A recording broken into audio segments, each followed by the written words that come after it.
24 hours away from the next major milestone in the 2016 presidential race, the debates.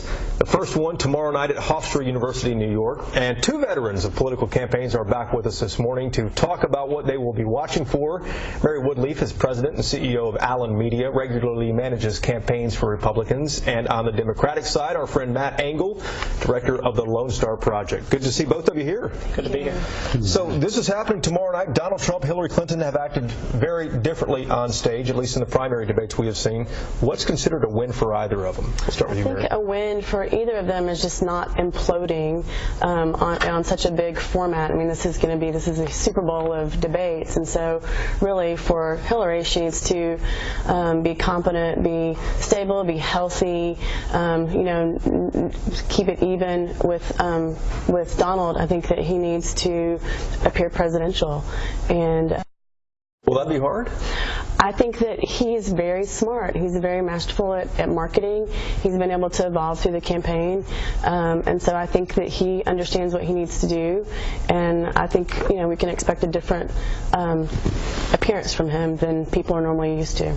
What do you expect to see? What's a win and a loss from that? Well, I think the bar is really, really low for Donald Trump. I think if he can get through and seems halfway lucid, I think that people will say, oh, he's doing fine. I think with Hillary, what she's got to do is go beyond being competent and being clearly the most qualified person in this race. I think she's got to humanize herself to remind people that she is a mother and she's a grandmother. And she's also got to expose Donald Trump as being a huckster, being a marketer, being a flim-flam man. She's got to demonstrate that he doesn't know very much about anything. Is that dangerous, though? It's not dangerous if she does it in a way that is substantive, if she exposes the fact that this is a guy who doesn't even read. This is a guy who really just shoots from his hip, shoots from his lip, and really is somebody that people would be uneasy with, if not frightened, to be the president. Well, Matt, how far does that go? I mean, much of the discussion among journalists the last week or so, a couple of weeks, has been about fact-checking and confronting candidates, whether journalists should confront candidates on facts and truth. How far should Lester Holt go with that? How far should the candidates go? Well, I think that in a debate situation where you got one-on-one, I think the candidates do have to check each other and not so much rely on the moderator, but the moderator can't allow somebody just to continue to insist on something that's absolutely wrong. I do think with Hillary and Trump, though, it's not so much a matter of exposing him or calling him a liar. It's to expose that he doesn't know very much. This is a guy who said that he was going to fire all the generals, but before he fires them, he's going to give them 30 days to come up with a plan for ISIS. Mary? Well, I mean, I don't think that Hillary can call him a liar. I think that she has her own trust issues. She probably recognizes that. She can come across as being smarter, having a bigger grasp on the issues. But again, that kind of plays into her weakness, which is she's been a part of the system for so long. And what's made Donald Trump so appealing to a lot of Americans is the fact that he's from outside of politics. He's not from that system. He doesn't play the games. He's not coming from the political perspective. How far should Holt go or not go? Well, I think that he should make sure that nobody grandstands, and Trump is a grandstander. I think he should do that. And if you talk about game players, Trump is a professional game player. He's been in the game. He's been exploiting people his entire career.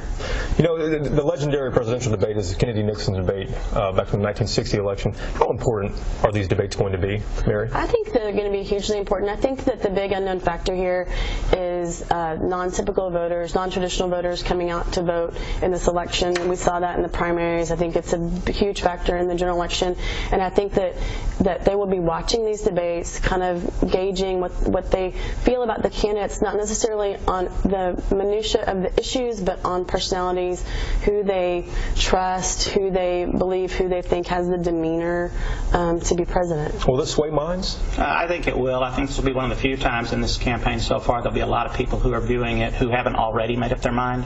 This will be a big audience. I think Mary is right about that. And I think that people will be looking for the signals that really show that somebody is competent to lead them and competent to keep the country safe. Mary, one of Secretary Clinton's biggest slips is when she comes off as condescending, when she talks about the deplorables. Is there a risk for her of coming off as mocking or making fun, belittling Trump? I think so. I think that this debate, more than anything, is about personality and about who leaves the watchers with that feeling that, okay, I can trust that person to be in charge. They're honest, smart, sound mind. I think the mockery back and forth, of Trump earlier, of her now, I think that the personality aspects of that are going to be huge, and that both of them need to be very measured in their attacks on one another. Now, I know you make fun of Trump. Can she make fun of Trump? I don't think so. I don't think that she can. I don't think she will. The truth of the matter is that I think she's got to demonstrate that she has a complete grasp of the facts, the most qualified person maybe to ever run for president, against perhaps the least qualified person to try to hold office as president. And so I think she's got a challenge to demonstrate that, because, like I said, I think the bar is very low for Donald Trump. And we will watch on Monday night to see what happens. Mary Woodley from Mad Angle, thanks for being here. Thank you.